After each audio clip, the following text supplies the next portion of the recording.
Hi, and welcome back to the Deep Roots Podcast, a production of the Texas Tech Davis College of Agricultural Sciences and Natural Resources, where we explore the fascinating research, teaching, and innovation of our faculty, staff, and students. On today's episode, I sat down with Lance Nicholas, a recent graduate of the Department of Agricultural Communications and Education.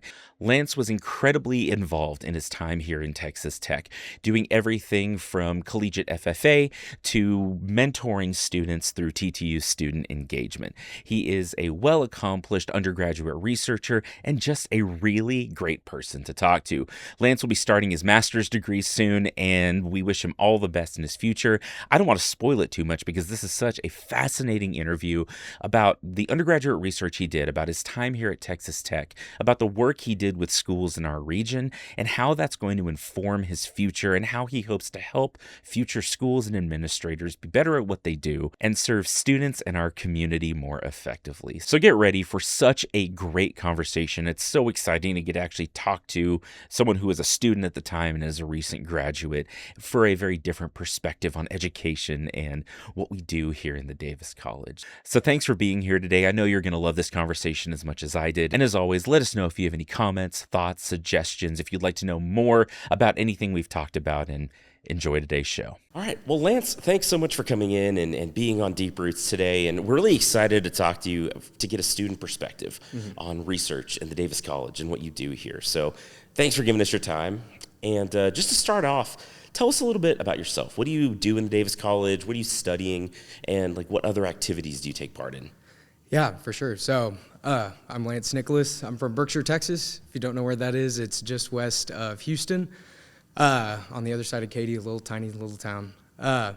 But I am an agricultural education student right here at Texas Tech. I'm a senior. And so right now, since it's the spring semester, I've been student teaching. So today I actually drove in from Houston. Oh, wow. Well, that's commitment. We appreciate it. Yeah, no, it was a good drive, very smooth. But what I do with that is really kind of work on developing myself as an educator. And so there's a lot of different resources that we offer, or that Texas Tech has given me to do that inside and outside of Ag Ed that I've been a part of. And so inside Ag Ed, I was very involved with collegiate FFA, now Agricultural Educators of Tomorrow. And I had the privilege of serving as president for that. And so with that, I got to host some community service projects, collaborate with my officer team for professional developments, and really kind of broaden the horizon of what is agricultural education across the Davis College.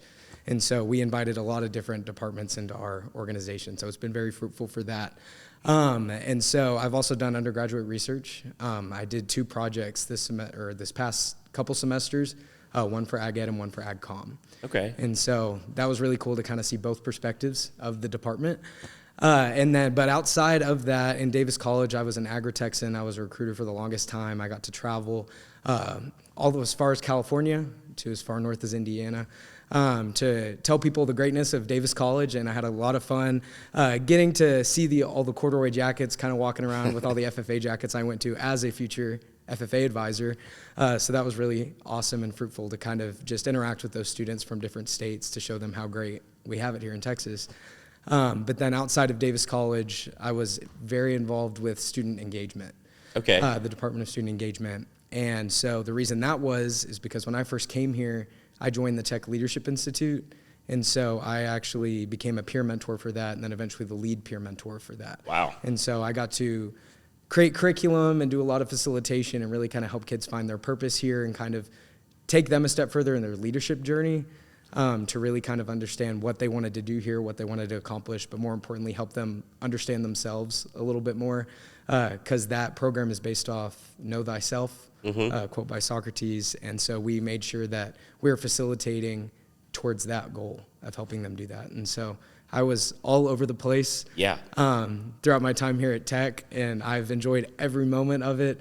I tried to stay busy, but I definitely take advantage of those moments I actually have to sit down and just relax. Well, I don't know that there's much try there. I think you stayed pretty busy, man. That's, I try to think of myself as an undergrad, and I'm pretty sure I got really good at Call of Duty. Yeah. And that was about it. So it's really impressive, and kudos to you for taking all that on, because it is a lot between class absolutely. and everything else you do. Yeah. So thinking about, you mentioned that you've done different undergraduate research projects. Yeah. So one, can you talk about that? Talk about the work you did in both of your projects, but also and maybe first actually, what made you want to do that? What inspired you to get into doing that? Yeah, so we had a PhD student. She actually did her dissertation today, Christy Kelly. She just pulled me aside after class one day. She was one of our TAs for one of my ag ed classes, and she said, "I have an opportunity for you." And I was like, "Do tell." And so we go down to Dr. Rayfield's office, and they tell me that there's an undergraduate research scholar grant through Davis College. And so they kind of walked me through a little bit of what the application process looks like, but what really hooked me was what we were studying. And so one thing in education we know is the relationship between administrators and teachers. But in ag ed specifically, that's not something that's studied a whole lot. And so I come from a long line of educators. A lot of people in my family went into education, whether in special education, gen ed, anything like that, but I'm the first agricultural educator. There's my subtle brag. But really what kind of hooked me and got me into that was them kind of like pouring into me and kind of being like, we think that you would have a lot of fun doing this. Okay. And so really by them doing that research or that outreach to me and giving me the opportunity to fill out the application myself, develop and summarize what we'd be studying and turning it in, that after I understood a little bit more of what we were doing, I was like, I'm 110% into this. And so that's what got me into it. But like I said, I did those two projects. The undergraduate research scholar grant that I got for Davis College was focused on the ag education perspective. Okay. And so what we did with that was, like I said, we interviewed different administrators from schools that are dealing with chronic teacher turnover of their ag teachers. And so what that meant is that they're losing 31% of their ag teachers for every year for 4 years straight. Wow. And so, believe it or not, it was actually fairly easy to find people for that, which is disheartening to hear. Sure. But that kind of made me want to find the solution a little bit more and really kind of help people push forward and being like, hey, here's what's been researched, here's what we can try now. And so that whole process, doing the interviews, doing the analysis and everything was awesome because, one, I love qualitative research. Sure. I think it's more fun to paint the picture, and I'm not very good at numbers. And so, but I love talking to people. And so that was always really fun. And so getting that paper written, we sent it off to a couple conferences. We had some success with it. But on the other side of that, with my AgCom research, completely different scale. And so that was on the Texas voucher law, the school choice law, and kind of how they were talking about it in the news. It was more of like a framing research project. And that one was really interesting, one, because it was quantitative, and so we had to take different numbers. And so Dr. Myers had to coach me a little bit through that because I got confused a little bit. But that one really kind of taught us a little bit the representation of rural education at the Texas legislature. And so what we found from that was surprising to me. And it really kind of made for good discussion at the conference we took it to. But then when we wrote out the full paper, not only did I get to understand what those findings were, but I actually am excited to put it out there for other educators to kind of read and understand, but also people outside of agriculture to read and understand how can we support our rural communities. For sure. And how cool to get to do something that will directly influence your future career. Yeah. Right? Like to do work to make your potentially life as an educator better. Yeah. And make you a better educator in general, knowing some of the things that you've learned through all this. Which I think takes us into some of the impacts of your work. And you've discussed this a little bit already, but thinking at several levels, on students, on professionals in the ag industry, and then just on the ag society in general. Yeah. What impacts do you see coming out of that work? So with the ag ed paper, the biggest thing that I see coming from it is more proactive standpoints to addressing teacher retention and turnover. Okay. And so the reason I say that is, that is such a complex topic to where people are like, let's try this one thing, and then we'll see if it works, and if it doesn't, we'll come back a couple years and reevaluate and try again. But the reason I think that one is so important is because, one, it advocates for the administrators and the ag teachers to collaborate a little bit more and address issues within the school and in the department for them to kind of get on the same page. Throughout my student teaching, I've gotten to collaborate with different student teachers and different teachers, and really kind of understand their relationships with their admin. And it's such a diverse scale. Sure. And so that's what I always try to push with this research when people are asking me kind of a little bit why I did it. It's to really kind of close that gap between administration and teachers. And I think that that goes far beyond ag teachers. Sure. Every teacher is important, whether CTE, fine arts, general education. I think that this paper is going to be a little bit eye-opening for some people and kind of saying, am I really showing up for my teachers, or are teachers really showing up for their admin the way they need to? And so I think that it advocates for discussion and a lot of collaboration, which I think is something that's not as talked about in education anymore. Everything is so procedural now.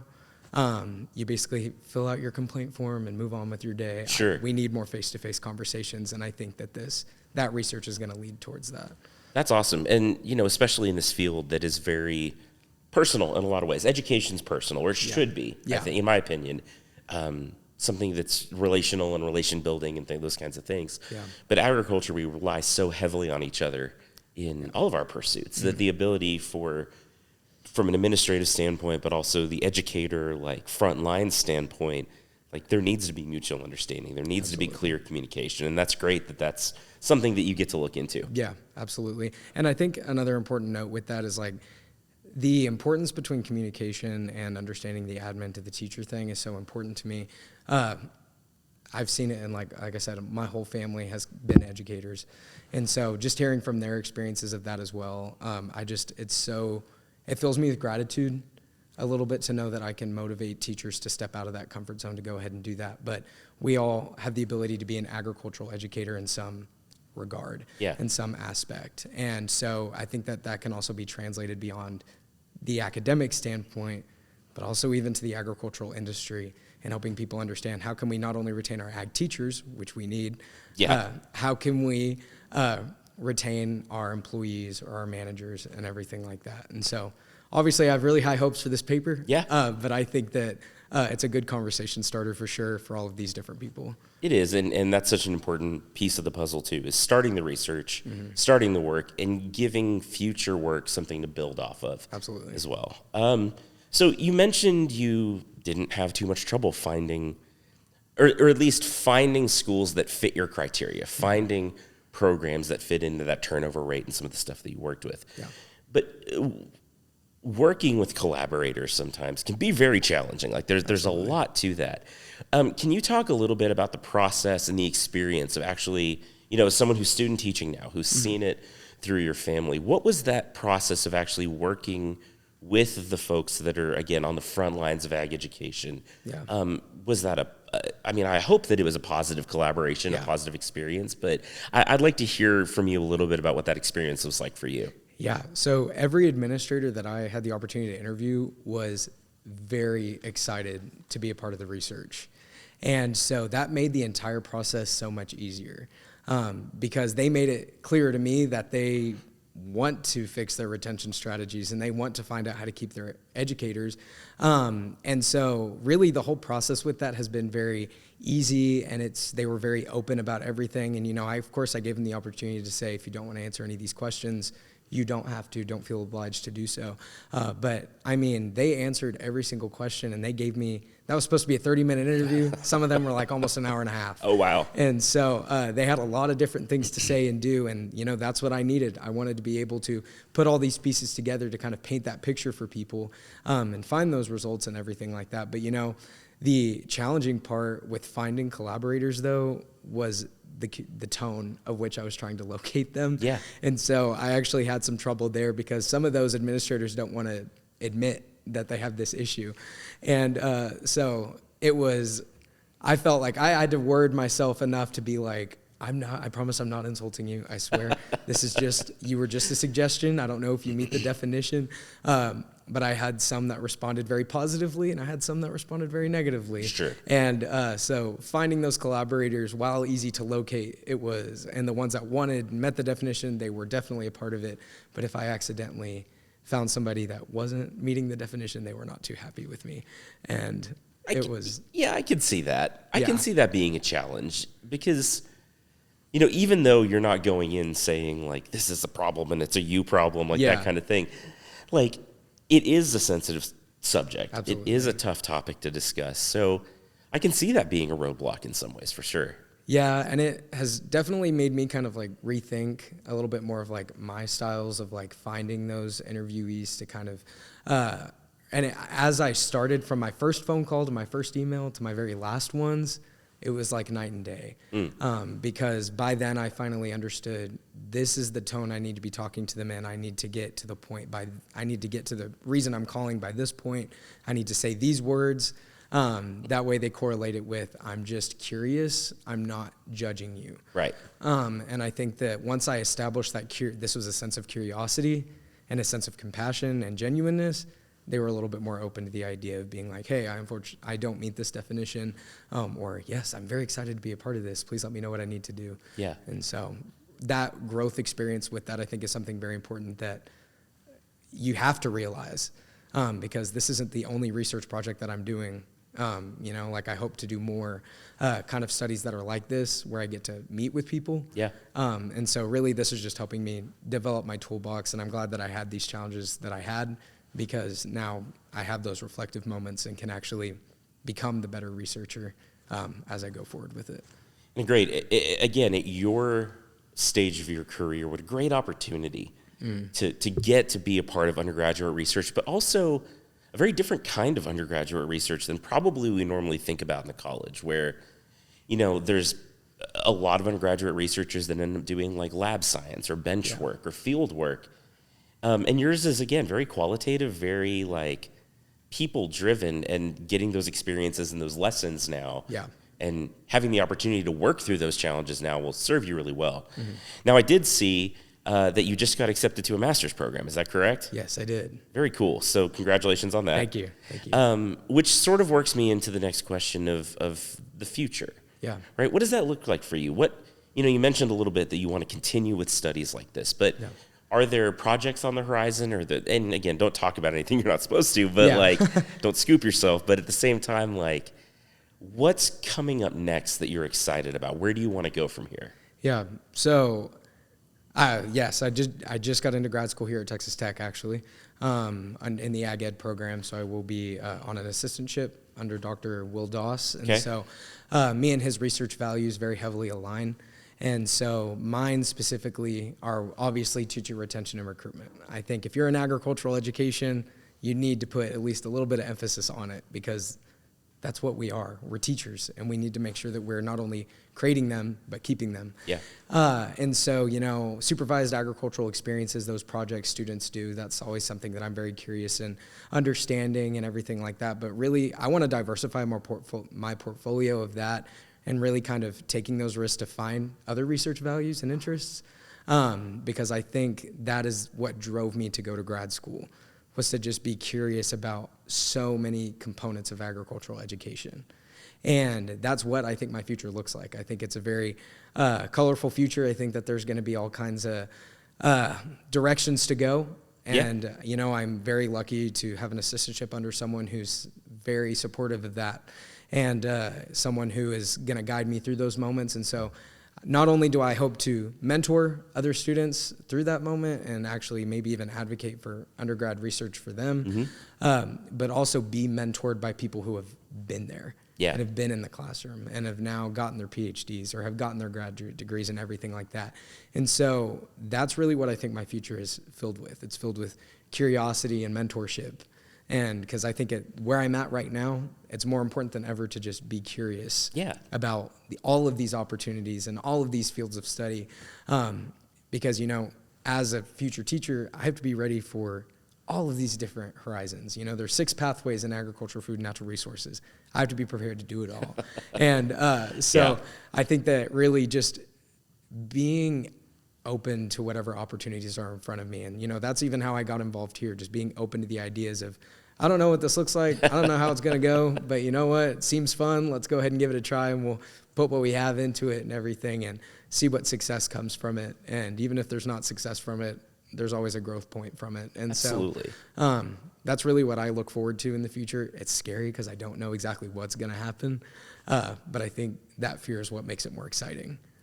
Absolutely. And I think, having been through a lot of school and done this for a while, it's sometimes only in retrospect that you can look back and see how those pieces fit together.